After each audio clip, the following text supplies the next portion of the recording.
Donc, compte tenu de la gravité des faits, j'ai estimé qu'il était important de venir sur place pour les personnels, bien entendu, pour les personnels qui ont été pris en otage, pour la première surveillante qui a subi la première agression, et puis donc rencontrer ces personnels, voir avec eux leur état d'esprit, hein, leur dire toute mon estime, compte tenu de l'attitude exemplaire qu'ils ont eue, parce qu'ils ont heureusement conservé leur sang-froid, donc ils ont ainsi contribué à rester en vie. Et puis, bien entendu, les questions qui se posent de façon générale dans nos établissements. On est quand même dans un établissement à 170% de surpopulation carcérale et c'est comme ça pratiquement depuis la construction de l'établissement.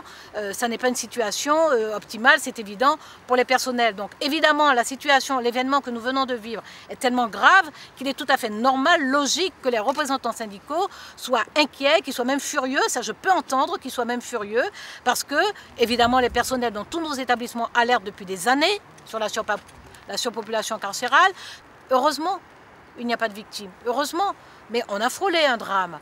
Donc j'entends parfaitement que les représentants des personnels disent leur inquiétude, leur colère, leur fureur. Maintenant, après on se pose et on travaille ensemble. C'est quand même ce qu'on a fait pendant plus d'1 heure et demie, à examiner les problèmes, à entendre leurs propositions et puis à voir ce qu'on peut faire dans la situation actuelle, bien entendu, où malheureusement on n'est pas à un moment avec des moyens illimités.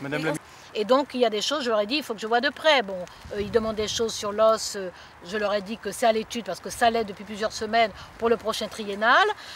Ils demandent, je suppose qu'ils vous l'ont dit, une équipe cinéphile. Bon, il y a une expérimentation à Toulouse, on regarde comment on peut étendre. Ils souhaitent un scanner, ce que je peux comprendre, mais on connaît les défauts du scanner parce que c'est lent, parce que ça va engorger, que c'est coûteux aussi. Mais il n'empêche qu'il faut une réponse à la nécessité de contrôler notamment les entrées d'armes et les entrées de pain explosif quand même. Donc voilà, tout cela évidemment, il y aura un suivi, il y aura des réponses, il y aura des retours.